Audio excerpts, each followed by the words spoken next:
राज्य भी आगे बढ़े और वहीं जो दूसरा मुख्य नेता है वो जेल के अंदर है। और जेल के अंदर कोई भारतीय जनता पार्टी इत्यादि हम जेल इस राजनीतिक दृष्टिकोण से नहीं कर रहे, कर्तृत्वों के कारण से कानून के माध्यम से वो जेल में है।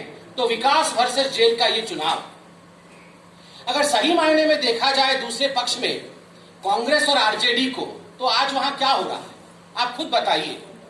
अगर मैं कहूं युवराजों में लड़ाई हो रही है, राजकुमार और राजकुमारियों में संपत्ति को बांटने की लड़ाई चल रही है, तो यह भी अनुचित नहीं होगा।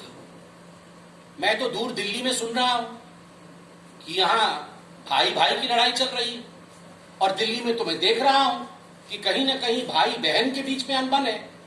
तो एक पार्टी में भाई बहन के बीच में अनबन है, 23 लोग चिट्ठी लिखते हैं, कुछ भाई के पक्ष में कुछ बहन के पक्ष में, वहां भी अनिर्णयता की स्थिति है। और यहां भी दो भाइयों के बीच में अनिर्णयता की स्थिति है।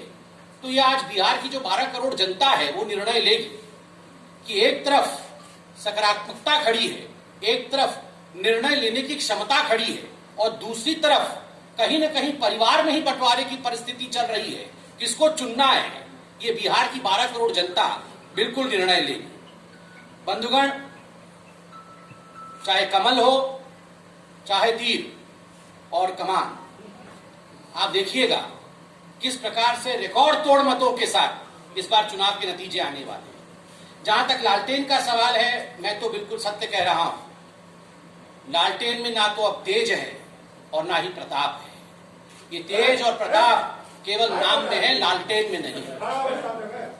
लालटेन में ना तो तेज है ना प्रताप है, ये केवल नाम में है।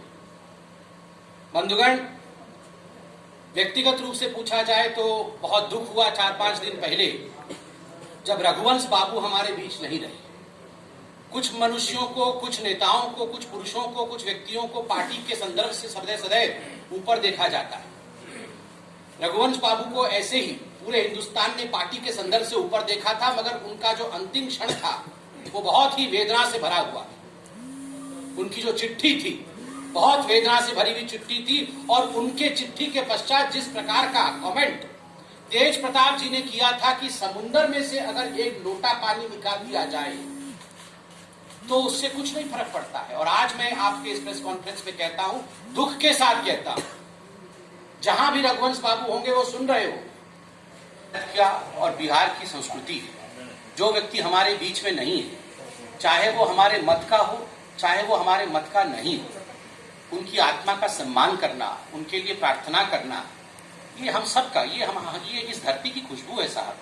जो चला गया है उसके विरोध में कोई नहीं बोलता है। और दूसरी बात है, देखिए इसमें कोई दो मत नहीं है कि रघुवंश बाबू एक बहुत बड़े स्ट्रेचर के नेता थे। बहुत वर्षों तक जिस प्रकार की राजनीति उन्होंने किया है, पूरा हिंदुस्तान ने उनकी राजनीति को देखा है। उनके लिए और जिस पार्टी से वे जुड़े थे, जिस पार्टी के लिए उन्होंने अपने शरीर का कण कण और अपने जीवन का क्षण क्षण दे दिया, उस पार्टी के अगर एक नेता कह दे कि ये कौन थे, ये तो केवल एक लोटा भर पानी था, समुद्र से एक लोटा पानी चला गया तो क्या फर्क पड़ता है, इससे किसी पार्टी नहीं पूरे मानव मात्र को फर्क पड़ता है। कोई भी आप साधारण बिहार के किसी भी व्यक्ति से पूछिए, उसको खराब लगा हो। हमारे मतभेद हो सकते हैं, मनभेद नहीं है, मगर किसी के लिए इस प्रकार से कह देना कि इसका वजूद नहीं था। और इसीलिए मैंने कहा कि इस प्रकार की ओछी राजनीति कभी नहीं होनी चाहिए, खास करके जो व्यक्ति चला गया हो उसके लिए। सौरभ जी।